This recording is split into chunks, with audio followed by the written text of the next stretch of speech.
Bonjour à tous et à toutes. C'est sur le psaume du jour que nous nous pencherons aujourd'hui avec l'aide du Père Vesco et des pasteurs Maillot et Lelièvre, toujours, enfin de leurs commentaires en tout cas. Et donc c'est le psaume 4 qui nous est proposé, une seule numérotation encore, puisque nous sommes dans les numérotations communes pour les numérotations des Bibles catholiques comme protestantes. Donc, c'est le psaume 4 que je vous invite à lire maintenant.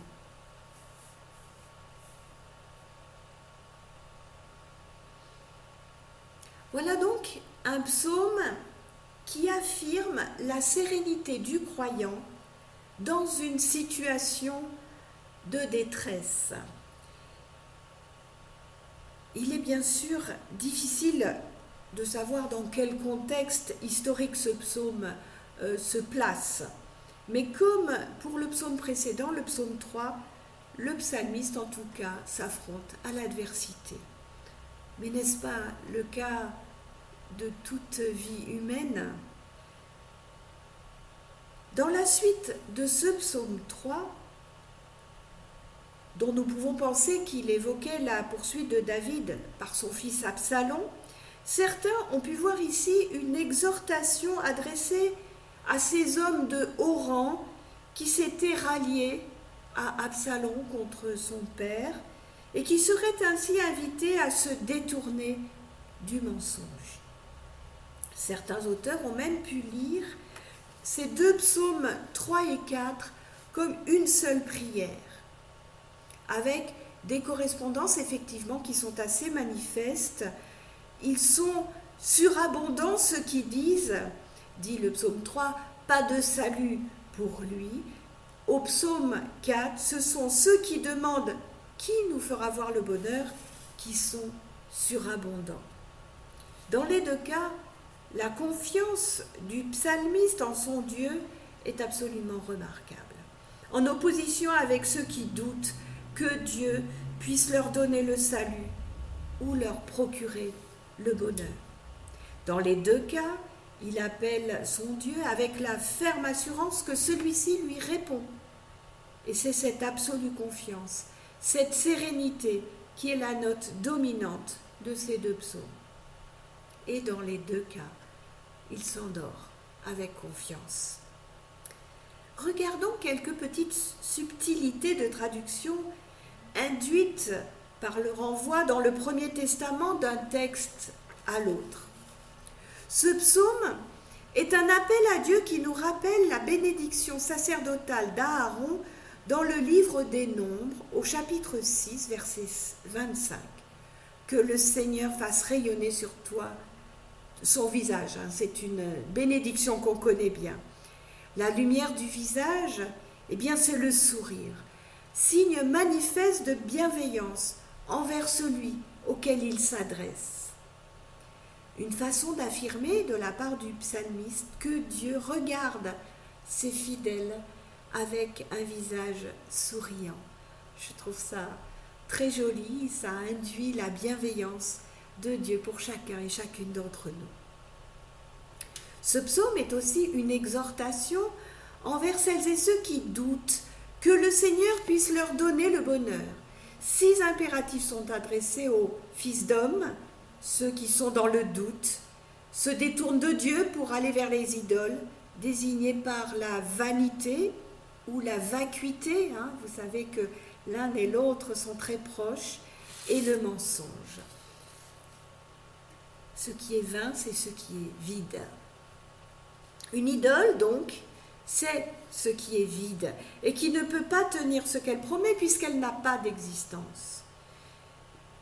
Dans le livre du prophète Jérémie, au chapitre 12, versets 14 et 15, on lit « Car ces idoles ne sont que mensonges, il n'y a pas de souffle en elles, elles ne sont que futilité, œuvre ridicule. » Alors, il nous faut sortir de notre imaginaire l'idole en tant que simplement statue, divinité. pensons à toutes ces idoles que nous avons dans nos vies, qui dirigent nos vies, alors qu'elles sont d'une vacuité confondante. Donc, pensons-y, réfléchissons-y, méditons-le. Jusqu'où ma gloire, dit le psaume. Il est utile de rappeler que le mot gloire en hébreu induit une notion de poids. Le kabod, c'est lourd, la gloire est lourde. C'est pas cette gloire dont on nous parle dans les journaux People ou les magazines divers et variés. La gloire, c'est donc la gloire de Dieu, c'est quelque chose de pesant, de solide, j'ai envie de dire. Ce qui conduit la Septante à traduire jusqu'à quand ces cœurs lourds. Vous voyez encore ces difficultés de traduction qu'on trouve ici ou là, parce que les mots ont tellement de sens dans l'hébreu que c'est difficile à les rendre fidèlement. Dieu met au large. Voilà encore une jolie formule qui sous-entend que l'adversité, c'est comme une forme de resserrement contre lequel Dieu agit justement en repoussant ceux qui oppressent. Cette image est très parlante, évidemment, pour nous, encore aujourd'hui. Elle évoque la libération après le resserrement, le déconfinement après l'enfermement. Or, la libération, nous l'avons déjà plusieurs fois évoqué, c'est l'action primordiale de Dieu envers son peuple. Dieu est pour Israël, avant toute autre chose, celui qui l'a libéré d'Égypte. Entendons-nous encore aujourd'hui que Dieu nous libère ? Rappelez-vous, je vous disais l'autre jour, je ne sais plus pour quel psaume, je vous rappelais que dans la pensée hébraïque, finalement, c'est le livre de l'Exode qui aurait dû être mis en premier. C'est la libération de Dieu par Dieu qui est primordiale avant même le Dieu créateur. Il est avant tout un libérateur et un sauveur. C'est à garder vraiment en mémoire comme image. C'est très important. Et encore une belle image dans notre psaume, une image que nous propose David, du bonheur que Dieu donne, un bonheur qui surpasse en qualité et en quantité celui que donne de bonnes récoltes. Alors pour une civilisation d'agriculteurs, ça dit quelque chose. Ainsi donc, ce bonheur est lié à l'abondance de ce qui est reçu. Et la récolte est belle et abondante.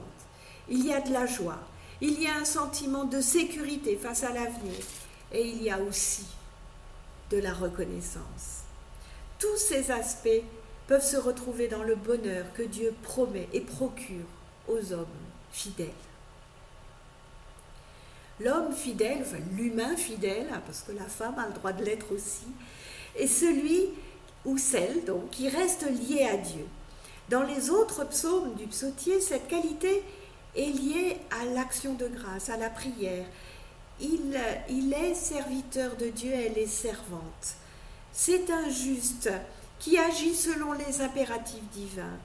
Cette fidélité est un idéal, donc à la fois moral et religieux, que le psalmiste souhaite atteindre. Rappelons-nous, je vous l'ai dit une fois ou l'autre, fidélité, foi, confiance, ça va ensemble. Ça a la même origine étymologique. Ce psaume invite enfin à la méditation silencieuse dans son cœur, par opposition à de bruyantes récriminations. C'est la joie du cœur que Dieu donne, plus abondante donc que la plus abondante des récoltes. C'est la paix du cœur qu'il procure à celui qui met sa confiance en lui, lui permettant ainsi un sommeil serein dans l'adversité, y compris dans l'adversité. Un dernier point est à noter. Dans le dernier verset, il est dit, dans la traduction qu'en donne le Père Vesco, « Ensemble, je me coucherai et je m'endormirai. » Ce qui peut s'entendre, je me coucherai et je m'endormirai aussitôt sous l'effet de cette paix que me procure ma confiance en Dieu. Le ensemble porterait donc sur le fait de se coucher et de s'endormir. Mais certains auteurs proposent une compréhension que je trouve très belle et fructueuse pour la méditation. Le mot « ensemble » traduirait l'unité du psalmiste avec Dieu, ou même sa propre unité intérieure, ce qui donnerait soit je m'endors en paix avec Dieu, ou bien unifié en moi-même, je me couche et je m'endors. L'unité avec Dieu, avec soi-même, est un thème que l'on retrouve dans notre Nouveau Testament, dans la bouche même de Jésus qui prie pour ses disciples, et en particulier pour cette forme-là d'unité qui induit bien sûr l'unité entre disciples, entre chrétiens de différentes dénominations, mais me semble-t-il, et dans le droit fil de ce psaume, l'unité intérieure qui passe par l'unité avec Dieu. Et cela procure paix, sérénité et sentiment de plénitude. Nous pouvons donc, comme nous y incite le psalmiste, nous coucher et méditer en silence pour approcher dans la tranquillité cet état de grâce que je nous souhaite à tous et à toutes, y compris dans ces périodes d'adversité, d'inquiétude que nous traversons. Enfin, une ultime remarque, le psaume 3 et le psaume 4 comportent tous les deux l'idée de coucher et d'endormissement. Mais dans le psaume 3, l'éveil suit, tandis que dans le psaume 4, le lever du sourire de Dieu précède. C'est sans doute ce qui donne cette tonalité de sérénité qui termine le psaume. Voilà donc un magnifique psaume pourtant de détresse dont nous pouvons utilement faire notre profit aujourd'hui. Voilà, je vous souhaite une bonne journée. Je vous dis à demain, mais pour la célébration du culte, symboliquement, si vous le souhaitez, nous pouvons tous nous retrouver à 10h30. Belle journée à vous. Au revoir.